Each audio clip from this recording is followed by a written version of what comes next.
I'm Jennifer from the Worcester branch of the Wayne County Public Library. In today's Tuesday Crafternoon, I have a wonderful new hand-stitched card pattern for fall, and that is a wreath of fall leaves. Now, this one looks like it might be complex, but there's actually only 2 different stitches in it. You're just using different colors. This has a running stitch out and back for the stems. And for each of the leaves, they're just straight stitches from the bottom point out to the individual points of the leaf. So it's really, really easy. And if you do, like for each branch, your colors are the same pattern for each branch, you can just go one color around, the second color around, and you'll be done pretty quick. It's wonderful. This is one that I've found if I sit down, I'm probably going to run through 4, 5, 6 of these all at once because I just really enjoy doing this one. This is going to be our card take and make kit for October. So what you will get in the kit is going to be the cardstock, the floss, the pattern to do it. If you aren't able to get the take and make kit, we will have the patterns and instructions available for copying as well. But like with all the other cards, what you're going to need is your cardstock. And if you do 8.5 inches by 11 inches, cut in half this way, you'll get 2 cards out of it. You'll need your embroidery floss, scissors, tape. You're also going to need the pattern and an awl to punch the holes. And you probably want to slip that piece of cardboard underneath to protect your tabletop.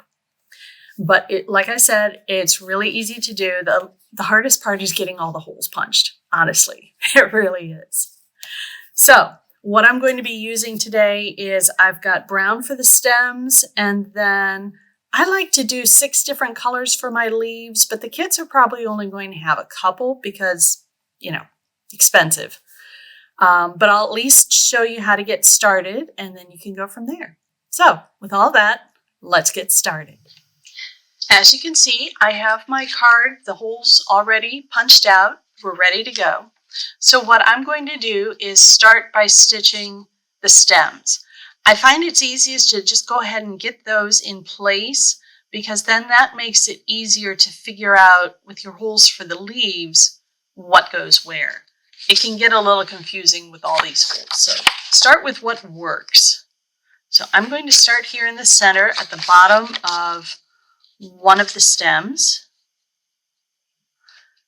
And remember, as always, we do not put a knot at the end of the floss. We're just going to tape it down. If you're wondering, I'm just using 2 strands of floss for this. You could do 3, but I think 2 does pretty well at giving you the entire look for the pattern. So the stems here are just going to be a running stitch out and back. And by that, what I mean is you come up one hole, you go down the next, you come up the next, and down the next. And what you end up doing is creating a dashed line on your way out to the tip of the branch. And then when you come back, you fill it in. So I'll show you how that goes.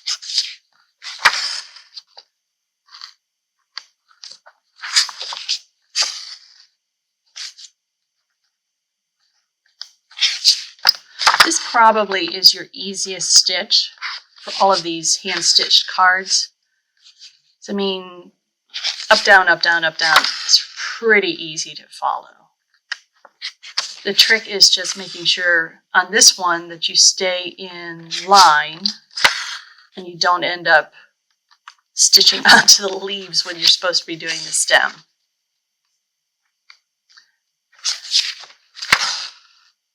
That's why I've found it's helpful when I do these patterns and instructions for you to put in a picture of the finished card, just so you can see where you're going with some of these.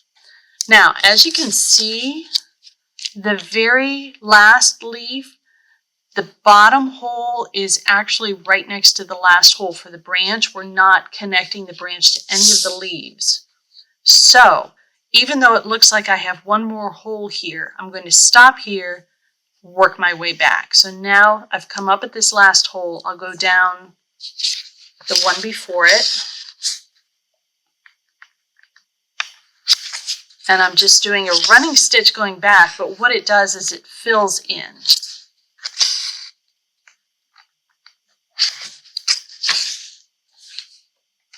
And that way you get a nice, neat line of single stitches, but you're not having to backtrack. You're just going one way first and then back to fill it in.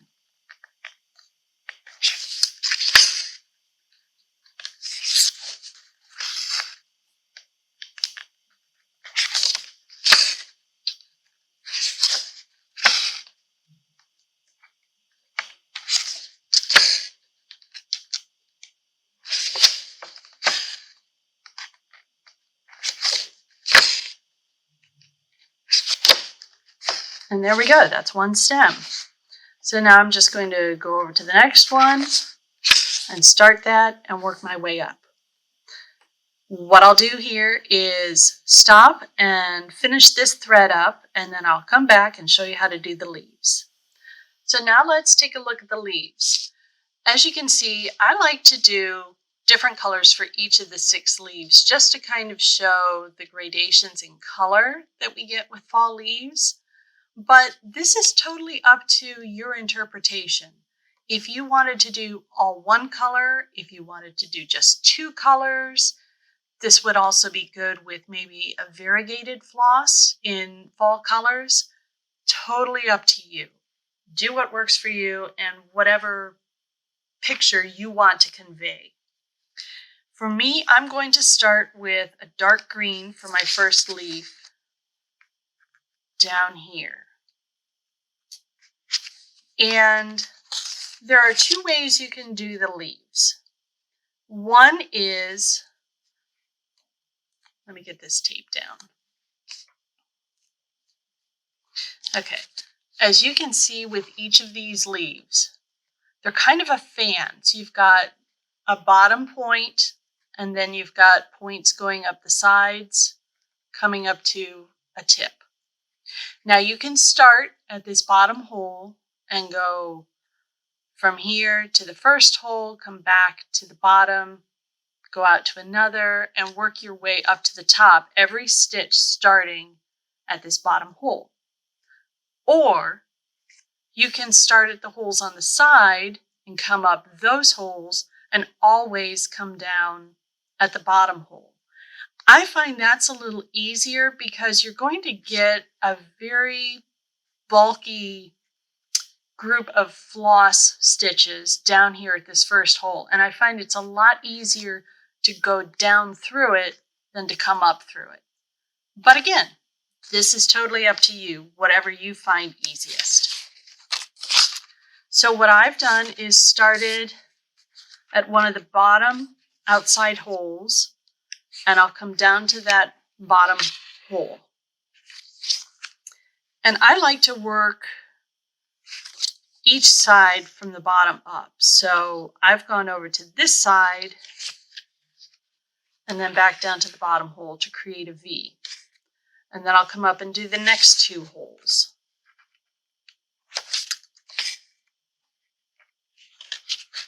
Again, this is just my particular way of doing it. You can start on one side, work your way up to the top, and then back down.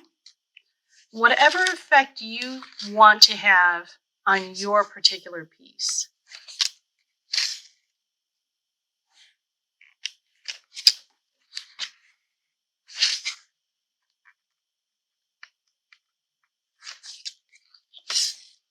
I just like having this very last line from the top hole down to the bottom hole be kind of on the top of all these stitches. So that's all there is to doing a leaf. Now, because I'm probably going to do the 6 colors again, what I'm going to do is from here, just move over to the same leaf on the next branch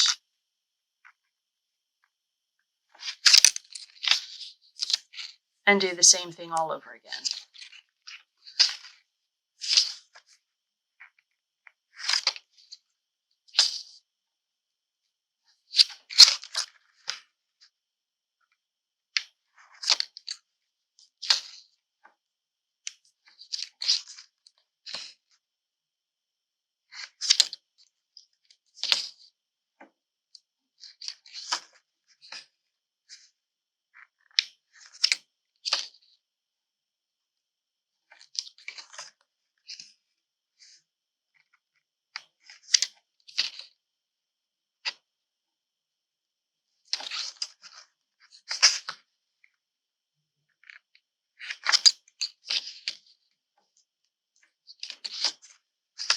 All right, so there's that one.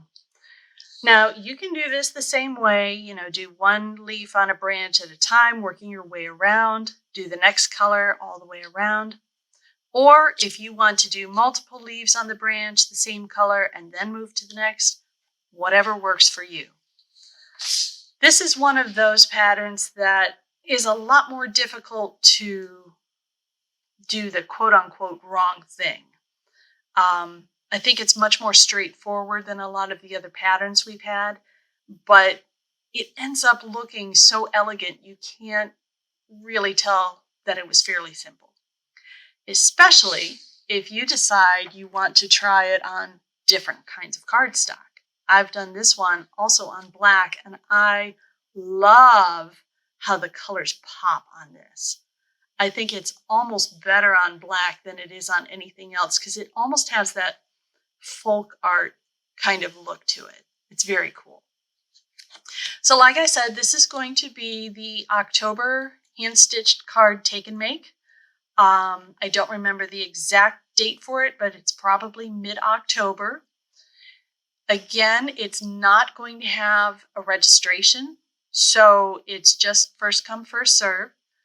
Once that date hits, whichever Monday it is, I'll put the kits out and you come and get one kit, one per family.